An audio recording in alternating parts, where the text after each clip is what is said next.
পেশ 20। তবে দেখে মনে হলেও এটা কঠিন কিছু নয়। আজ আমি আপনাদের দেখাবো কিভাবে ট্রেন্ডিং গিবলি ফটো এডিটিং করতে হয়।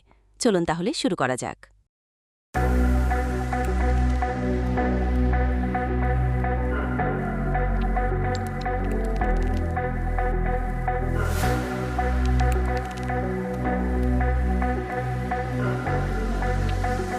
আপনার ক্রোম ব্রাউজারটি খুলুন এবং রিমার্কার এআই লিখে সার্চ করুন।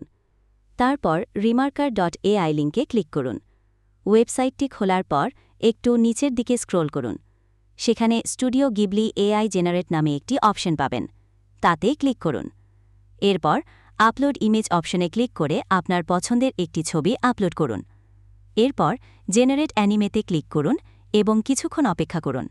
ছবিটি তৈরি হয়ে গেলে ডাউনলোড করে নিন। এভাবেই আপনার গিবলি ফটো এডিটিং সম্পূর্ণ হবে।